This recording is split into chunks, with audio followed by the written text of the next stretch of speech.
ನವರಾತ್ರಿಯ ಮೂರನೆಯ ದಿನ. ಈ ದಿನದಂದು ನಾವು ದುರ್ಗಾದೇವಿಯ ಮೂರನೇ ಅವತಾರವಾದಂತಹ ಚಂದ್ರಘಂಟಾ ದೇವಿಯನ್ನ ಪೂಜಿಸಬೇಕು.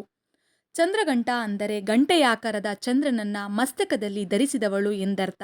ಹಾಗೂ ಚಂದ್ರಘಂಟೆಯು ಮೂರನೇ ಕಣ್ಣು ಯಾವಾಗಲೂ ತೆರೆದೇ ಇದ್ದು ಯಾವ ಸಮಯದಲ್ಲಿಯಾದರೂ ದುಷ್ಟಶಕ್ತಿಗಳ ನಿಗ್ರಹಕ್ಕೆ ಸಿದ್ಧಳಾಗಿರುವಂತೆ ಕಾಣುತ್ತಾಳೆ. ಚಂದ್ರಘಂಟೆಯನ್ನ ಚಂದ್ರಿಕಾ, ರಣಚಂಡಿ ಎಂದು ಕರೆಯುತ್ತಾರೆ. ಇವಳಿಗೆ 10 ಕೈಗಳಿದ್ದು 10 ಕೈಗಳಲ್ಲಿ ಶಸ್ತ್ರಾಸ್ತ್ರವನ್ನು ಹಿಡಿದುಕೊಂಡು ಸಿಂಹವಾಹಿನಿಯಾಗಿ ರಾರಾಜಿಸುತ್ತಾಳೆ. ಚಂದ್ರಘಂಟೆಯು ಶುಕ್ರಗ್ರಹದ ಅಧಿದೇವತೆಯಾಗಿರುತ್ತಾಳೆ. ಇವಳು ಭೂಮಿಯ ಮೇಲಿರುವ ಎಲ್ಲಾ ಜೀವಿಗಳಿಗೂ ಸಂತೋಷವನ್ನು ನೀಡುವಂತಹ ತಾಯಿ.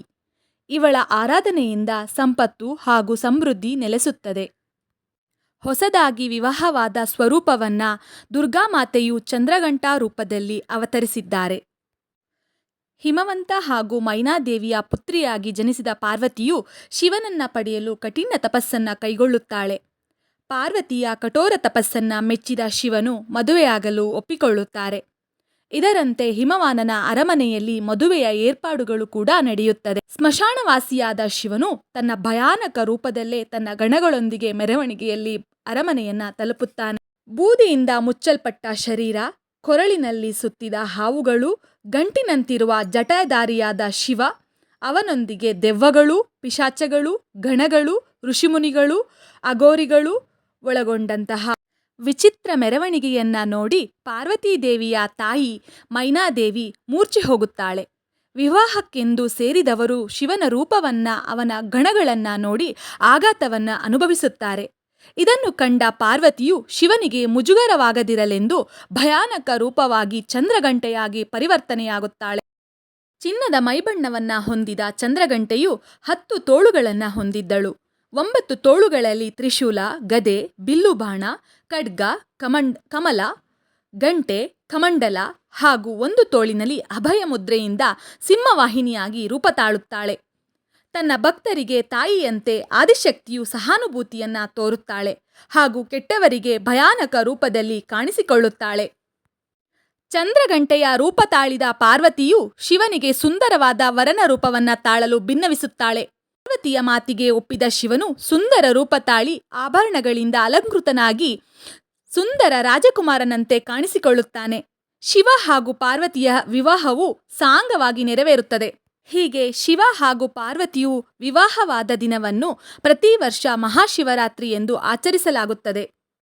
ರಾಕ್ಷಸರಾದ ಶುಂಭ ಹಾಗೂ ನಿಶುಂಭನನ್ನ ಸೋಲಿಸುವ ಸಲುವಾಗಿ ಪಾರ್ವತೀದೇವಿಯು ಕೌಶಿಕಿಯಾಗಿ ಅವತಾರವೆತ್ತುತ್ತಾಳೆ. ಕೌಶಿಕಿಯ ರೂಪವೇ ರಕ್ಕಸರ ವಿನಾಶವನ್ನ ಸೂಚಿಸುವಂತಿತ್ತು.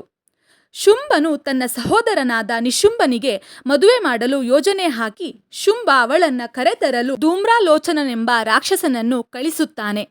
ಕೌಶಿಕಿಯು ಒಪ್ಪದಿದ್ದಾಗ ಧೂಮ್ರಾಲೋಚನನು ಹಲ್ಲೆಯನ್ನ ಮಾಡಲು ಮುಂದಾದಾಗ ಕೋಪಗೊಂಡ ಕೌಶಿಕಿ ಮಾತೆಯು ಕೇವಲ ಹೂಂಕಾರದಿಂದಲೇ ಧೂಮ್ರಾಲೋಚನನ್ನ ನಿರ್ನಾಮ ಮಾಡುತ್ತಾಳೆ. ದುಷ್ಟರನ್ನು ಸಂಹಾರ ಮಾಡಲು ಸದಾ ಸಿದ್ಧರಾಗಿರುವ ಭಂಗಿಯಲ್ಲಿರುವ ಚಂದ್ರಘಂಟೆಯ ಘಂಟಾನಾದದಿಂದಲೇ ಸಾವಿರಾರು ಅಸುರರು ನಿರ್ನಾಮವಾದರು. ಈಕೆಯ ಕೃಪೆಯಿಂದ ಭಕ್ತರ ಎಲ್ಲಾ ಪಾಪಗಳು, ಕಷ್ಟಗಳು, ದೈಹಿಕ ನೋವು, ಮಾನಸಿಕ ತೊಂದರೆಗಳು ನಿವಾರಣೆಯಾಗುತ್ತದೆ. ಸಿಂಹವಾಹಿನಿಯಾದ ಈಕೆಯು ಭಕ್ತರಲ್ಲಿ ನಿರ್ಭಯತೆಯನ್ನು ಮೂಡಿಸುತ್ತಾಳೆ. ಹಾಗೆ ಚಂದ್ರನನ್ನ ಹೊಂದಿರುವಂತೆ ಅವರು ಶಾಂತಿ ಪ್ರಿಯರಾಗಿದ್ದಾರೆ. 10 ಕೈಗಳು ಮತ್ತು 3 ಕಣ್ಣುಗಳು ಈ ದೇವಿಗಿದೆ. ಅವರು ಎಲ್ಲವನ್ನು ನೋಡುತ್ತಿದ್ದಾರೆ ಮತ್ತು ಕೆಟ್ಟದ್ದನ್ನು ಯಾವ ಭಾಗದಿಂದ ಬಂದರೂ ಅವರು ಅದನ್ನು ನಾಶ ಮಾಡುತ್ತಾರೆ ಎಂಬುದು ಪ್ರತೀತಿಯಾಗಿದೆ. ಚಂದ್ರಘಂಟಾ ದೇವಿಯು ಎಲ್ಲರಿಗೂ ಒಳ್ಳೆಯದನ್ನ ಮಾಡಲಿ. ಯಾ ದೇವಿ ಸರ್ವಭೂತೇಷು ಮಾ ಚಂದ್ರಘಂಟಾ ರೂಪೇಣ ಸಂಸ್ಥಿತಾ ನಮಸ್ತಸ್ಯೆ ನಮಸ್ತಸ್ಯೆ ನಮಸ್ತಸ್ಯೆ ನಮೋ ನಮಃ. ಮತ್ತೊಮ್ಮೆ ಎಲ್ಲರಿಗೂ ಚಂದ್ರಘಂಟೆಯ ದೇವಿಯ ಆರಾಧನೆಯಿಂದ ಶುಭವಾಗಲಿ.